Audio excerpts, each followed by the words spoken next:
গরমের দিনে যদি এমন একটা রসালো আইসক্রিম থাকে তো সত্যিই মনটা কিন্তু জুড়িয়ে যায় এবং ঠান্ডা হয়ে যায়। তো আজকে আমি কিন্তু এমনই একটা রেসিপি নিয়ে তোমাদের সামনে হাজির হয়ে গেছি। হ্যাঁ, আমি বানিয়েছি অরেঞ্জ আইসক্রিম। তো এই অরেঞ্জ আইসক্রিমটা আমি বাড়িতে কিভাবে বানিয়েছি সেটা তোমাদের আজকে দেখাবো। তো এখানে আমি একটা বাটি নিয়ে নিয়েছি আর নিয়ে নিচ্ছি এই কাঁচের গ্লাসের 2 গ্লাস জল। নিয়ে নিলাম 2 গ্লাস জল। আর এখানে আমি এই জলের মধ্যে মিশিয়ে দেব 4 চামচ চিনি। চিনিটা কিন্তু বা মিষ্টিটা তোমরা তোমাদের স্বাদ মতো দেবে।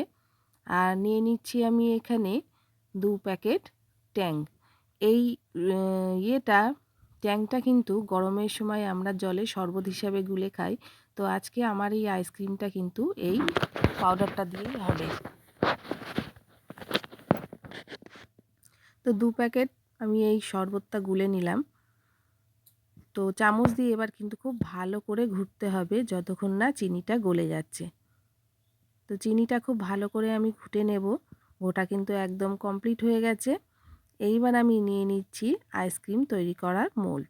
তোমাদের এই রকম যদি আইসক্রিম তৈরি করার মোল্ড না থাকে, তোমরা কিন্তু চা খাওয়ার যে কাপগুলো পাওয়া যায় প্লাস্টিকের বা কাগজের, থার্মোকলের, সেইগুলোতেও কিন্তু তোমরা আইসক্রিম জমাতে পারো। তো আমি এই মোল্ডের মধ্যেই জমিয়েছি। তো এখানে 6টা আইসক্রিম হবে। তো আমি সবগুলোর মধ্যে কিন্তু এই শরবতটা দিয়ে দিলাম। তো সবগুলোতে দেয়া হয়ে গেছে। এবার আমি এর যে ঢাকনিগুলো রয়েছে সেই ঢাকনিগুলো লাগিয়ে দিচ্ছি। এই শরবতটা আসলে এতটাই সহজ বা এই আইসক্রিমটা কিন্তু একটা বাচ্চা ছেলেও করতে পারবে।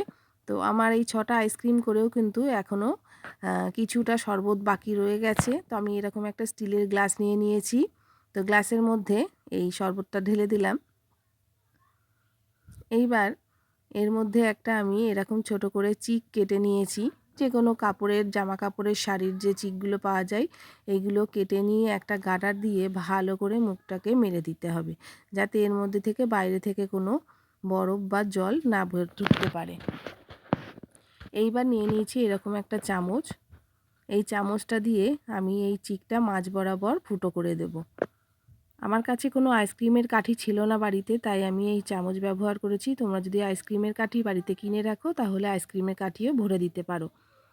তো হয়ে গেল আমার এখানে 7টা আইসক্রিম। এইবার আমি এগুলোকে ডিপ ফ্রিজে রেখে দেব। তো ডিপ ফ্রিজে আমি ভরে দিচ্ছি এগুলো আইসক্রিমগুলো।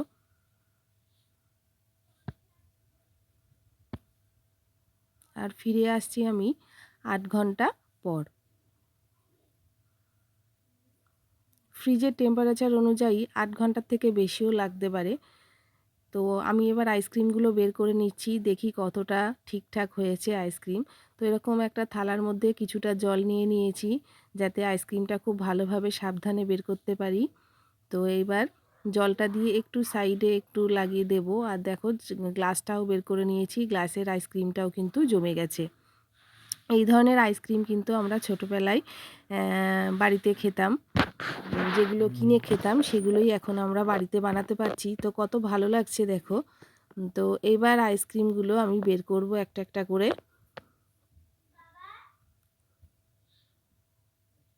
খুব সাবধানে আস্তে আস্তে বের করতে হবে। দেখো আইসক্রিমটা কত সুন্দর হয়েছে। তো এইভাবে আমি সব আইসক্রিমগুলো কিন্তু একটা একটা করে বের করে নেব।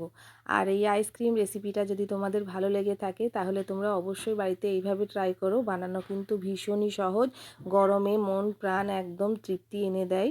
আর রেসিপিটা যদি ভালো লেগে থাকে তোমরা লাইক, শেয়ার, কমেন্ট করে দিও। আর পাশে থাকা বেল আইকনটি অবশ্যই প্রেস করো, তাহলে যখনই আমি নতুন কোনো রেসিপি আপলোড করব তোমাদের কাছে নোটিফিকেশান সবার আগে পৌঁছে যাবে। তো দেখো আইসক্রিমগুলো খাওয়ার জন্য কিন্তু এখানে অনেকজন হাজির হয়ে গেছে। তো আইসক্রিমগুলো ওদের ভীষণ পছন্দ হয়েছে। ওদেরকে জিজ্ঞাসা করা হয়েছিল কেমন হয়েছে, তা প্রত্যেকে কিন্তু একই কথা বলেছে, এক কথায় অপূর্ব। তো দেখো ওদের এক্সপ্রেশন দেখে নিশ্চয়ই বুঝতে পারবে যে আইসক্রিমগুলো কত সুন্দর হয়েছে। তো আজকের মতো এই পর্যন্ত। আবার অন্য কোনো দিন অন্য কোনো রেসিপি নিয়ে হাজির হয়ে যাব।